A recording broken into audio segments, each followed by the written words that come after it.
Alright, ladies and gentlemen, very excited for another tricks video. This trick series just keeps going, and there's so many tricks in the game of Go. Super fun. So today I will show you how to set up a trick that is taking advantage of the fact your opponent is not updated in some of the new AI moves. So let's see how we can set it up.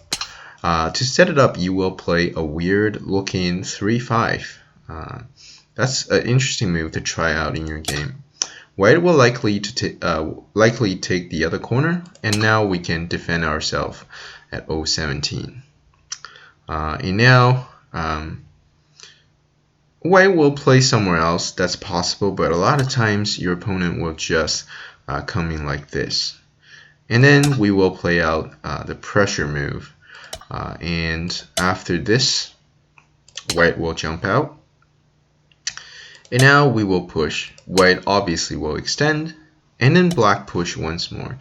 And here is where we're hoping for White to hane, right? If he hanes, this already feels like he's falling into a trap. So to continue. So first of all, I want to give a little bit of context, I think. This is an old Joseki, right? And I want to play out the old Joseki, that is for Black to hane. White double hanes and Black push and cut. Because of White's weakness over here, White pretty much needs to connect at S7, after which Black will attach. White cannot go for this because Black's territory is just way too big. So White pretty much has to save the 3 stones, and then Black will play out a Atari and extend. Usually White wants to kill the stone because it's quite big towards this side, and then Black will play out another move to coordinate with his wall in order to build a moyo over here. That was the old Joseki. So this is probably an equal game moving on, but we need to be updated, right? So this is the old Joseki that no longer works, right? It's not even like it's suboptimal, it just doesn't work. So here Black will cut White at R9. So this is just a very severe move, right? This is not a trick, so this is the correct move to play.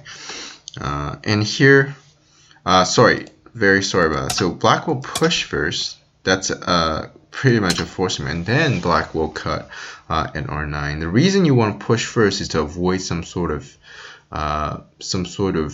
flexible moves that White can play to go for some trade. After pushing and cut, this is very severe. If White fights at R10, that's even worse for White. Now Black can extend, and then when White blocks, Black will Atari and then turn at S10.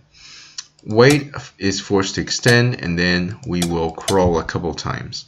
Realize that White never had a chance to block here, right? If he ever blocks like this, lots of problems, right? Like White will collapse here.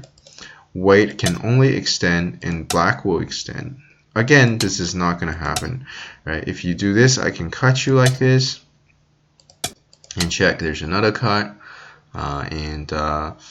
Yeah, and lots of problems, right? Like this is just not going to work out. Well, first of all, when we extend, pretty much that's pretty much even if I play like this, right? This is 5 liberties versus 4 liberties. That's already a simple solution. Not to say that Black can have complicated solutions like these ones. So now there's many ways to play, right? Extending here, lots of problems for every single group that White has. So that's not going to work out. White needs to extend, and then Black will keep crawling, before Black crawls, he can Atari this one and then crawl. White will once again just extend, because if you block once again, that's the same problem. Your stones over here will be killed because of lack of liberties. So White will extend, And now this is game over, right? This is not even your opponent falling into a trap, because this is a deadly trap, right? It's not even he will be behind, because now we can kill the corner with your R2. Very, very severe move. Now let's focus on the Liberty fight inside this corner. So if white just turns, right, black can just play S3. And if white connects here, as we can see, black has 6 liberties if you count them, and white has 1, 2, 3, 4, 5, 6. So white also has 6 liberties, but it's black's turn. So black will play another move, and this is black kills white. And so after this Kosumi, if white blocks here, black will honey at T4. So that's also a big problem. Let's just play out real quick. If white plays like this, there's unfortunately just not enough liberties, right? So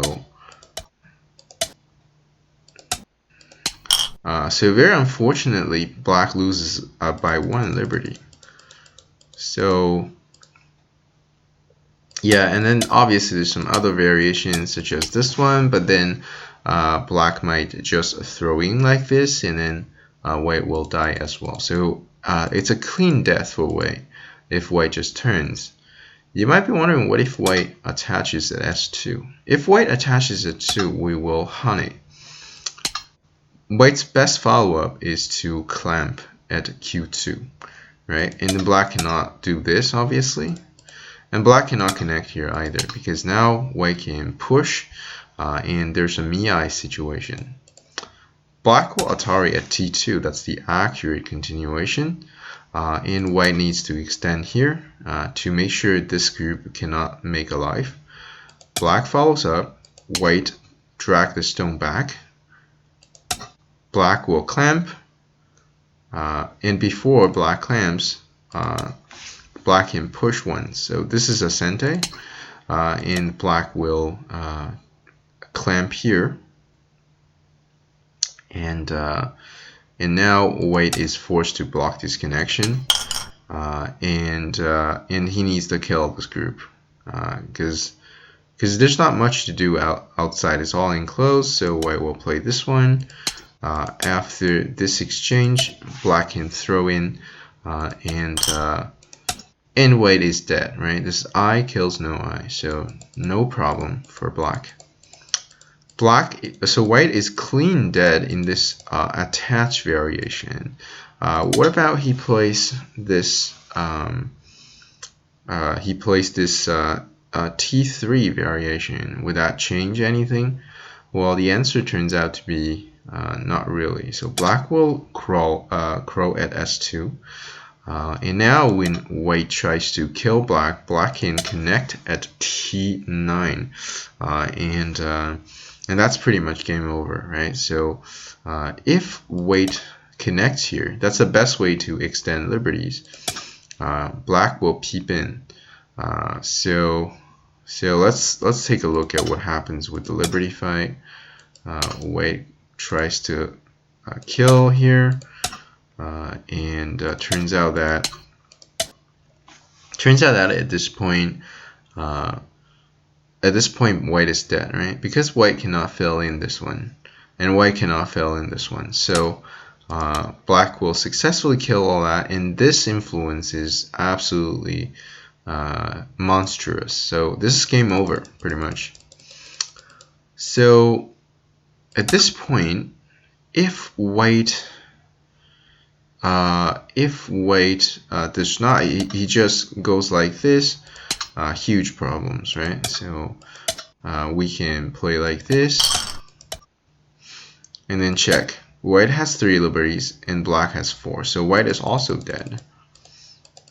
So that's the variations in the corner. So it turns out at this point, the trick is very, very effective, because at this point, This is already super difficult for White. Probably at this point, White needs to protect the corner or something, or he can also choose to. Probably at this point, sorry, after this Atari, at this point, White will play the kick here, right, to stay alive. But then Black's correct continuation is to Hane, Atari, right? The corner is enclosed, and then Black gets the R15 move, and your win rate is probably at 80% at this point, because White is not having a wall here. It's pretty much having a group that will be under attack. And Black gets the wall, and Black gets the territory. So very, very good game moving on for Black. You're probably going to win this game from this point. All right, so that's just pretty much an update. Today's trick is really an update on the old Joseki, right? Like we need to eliminate the old Joseki, such as this one. And our Q8 is pretty much a testing move, right? Pretty much like a trick. It's trying to make White, induce White to play Q9. Which is old Joseki that no longer works, right? So you might be wondering, yo, what is the especially at this point, this is already a little bit hard for White to play, right? So what is the correct response for White right now? So it turns out that White's correct move is to extend at R9, right? Just be patient. That's one way to do it. Otherwise, White can Tanuki here. This is also very valid. So if Black plays out like this, White can go ahead and Tanuki another time. So as long as the corner does not die, you should be fine moving on. So this is pretty much the conclusion, right? So thinking flexibly also works here. So if you value the site, extend. If you don't value it, you can go ahead and play elsewhere. That's how you would respond against a Q8 trick.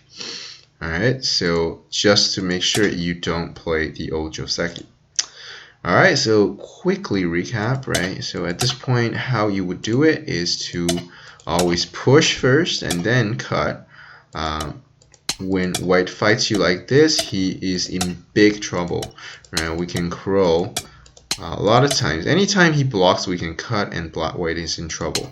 So it is at this point, right, when Black has 6 stones, 6 is exactly 6 stones that we can go into the corner, and then there's really no great defense for White, right? We talk about the attach. Just to quickly recap, okay, I'll just quickly mention this one. It's pretty similar, right? If you play out this one, this is going to be a very similar one, right? So at this point, it's still I kills no I. Right, just in case your opponent cuts. So the better move is probably to attach, which pretty much leads to the same thing. It's at this point we can push here and then clamp here, right? White needs to block, we take, and then we have the same situation, and this is I kills a no I. So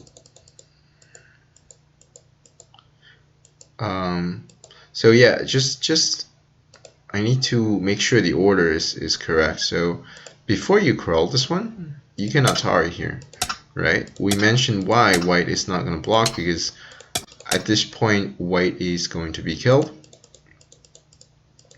So Atari first, and then crawl, right? If White extend, he's in big trouble. We talk about the attach.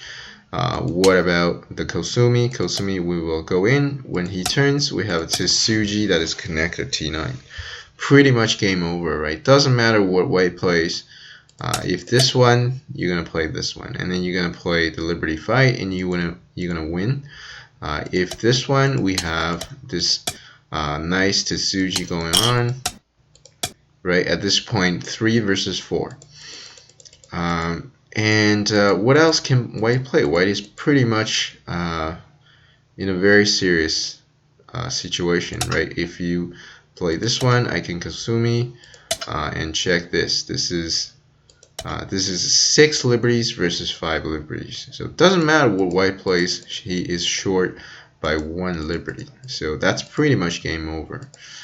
So that's a very, very rewarding trick that doesn't really cost you anything. It just takes you a move at QA, which is a valuable move, right? So pretty much a free trick.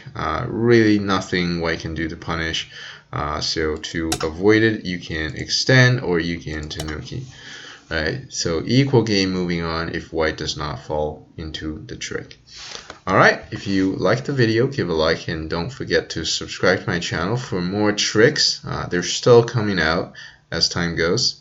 Any comments about how to make my channel better, or if you have any questions about this particular video, let me know below the comment below the video and let me know. I believe that the discussion between me and my viewers is very important for me to improve my channel. So any comments, very, very welcome. Alright, so thank you very much for watching, and I'll talk to you guys in the next trick.